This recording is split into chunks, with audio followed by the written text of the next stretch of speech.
নমস্কার, বসন্তবরী চ্যানেলের আমি অঞ্জনা। আজ আবার একটি নতুন ব্লগ নিয়ে আপনাদের সামনে হাজির হয়েছি। আশা করি আপনাদের ভালোই লাগবে।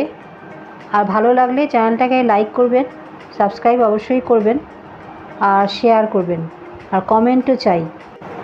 আমার এর আগে মানালির ব্লগগুলো নিশ্চয়ই আপনারা দেখেছেন। আরও কিছু ব্লগ আমার এডিট করতে বাকি আছে, সামনেই ব্লগগুলো আসবে। তো তার মাঝখানে আমি একটু প্ল্যান্টস নিয়ে ব্লগ দিলাম। এটা একটু অন্য ধরনের ব্লগ, আশা করি আপনাদের ভালোই লাগবে। অ্যাগ্লোনিমা প্ল্যান্ট,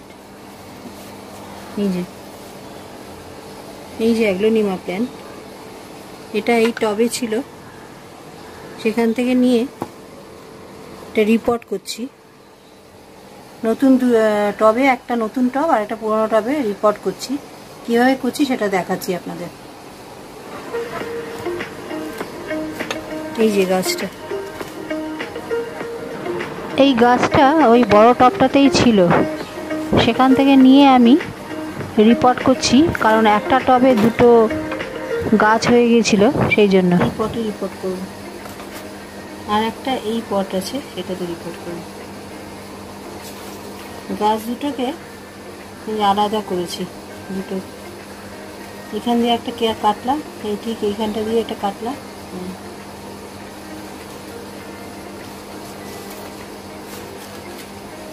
আগে বড়টার মধ্যে করি, বড়টা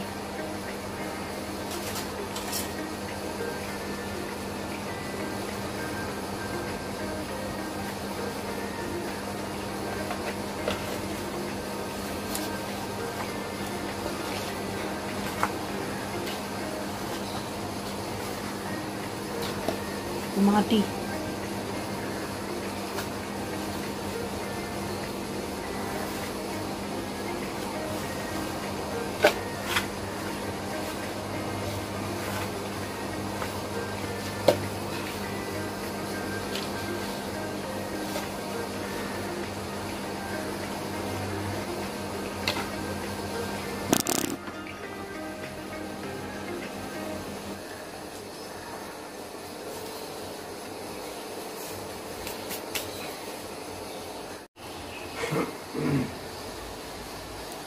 এইটার মধ্যে আর একটা গাছ রিপোর্ট করব।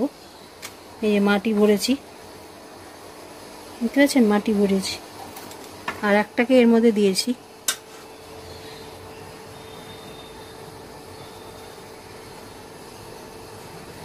এই যে এই টবটা আগের ছিল, তার মধ্যে একটা গাছ দিলাম, দুটো গাছ হয়েছিল একসঙ্গে।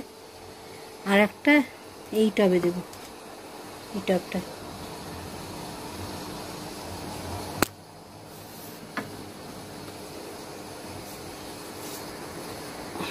এই যে এই গাছটা,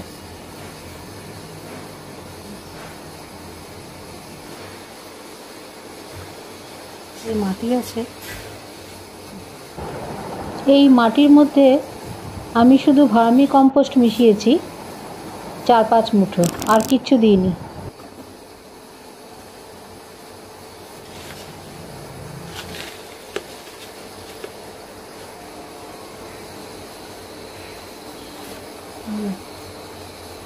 লাগালাম।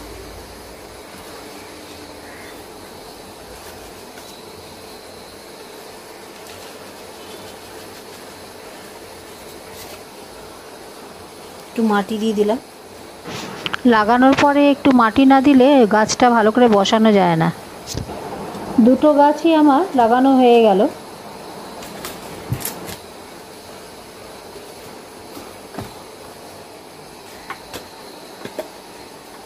এই একটা লাগালাম এই টবে, আর এই একটা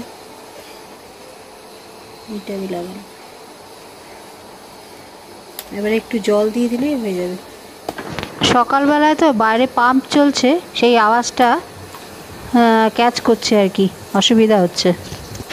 এই অ্যাগ্লোনিমা প্ল্যান্ট, এগুলোকে লাগানোর পরে একটু কয়েকদিন ছায়াতে রাখবো। আর এমনিতেও এইসব গাছ, এই ধরনের গাছগুলোকে বেশি রোদ্রে রাখতে নেই, পাতাগুলো জ্বলে জ্বলে যায়, সবসময় ছায়াতেই রাখতে হয়। হালকা রোদ লাগবে সকালের একটু, আর আমার যেহেতু ঘরে আমি রাখার জায়গা নেই, সেই জন্য আমি বারান্দাতে রেখেছি, ব্যালকনিতে।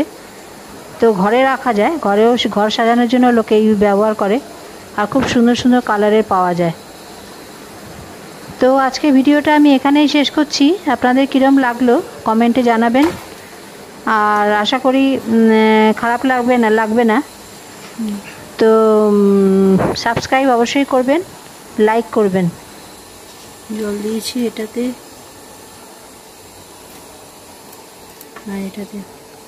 যেহেতু নতুনভাবে রিপোর্টিং করলাম, সেই জন্য এগুলোতে পাতা বেরোনো পর্যন্ত ওয়েট করে তারপরে 2-3টে করে ডিএপির দানা ফেলে দেব, তাতে গাছটা আরও ভালো থাকবে।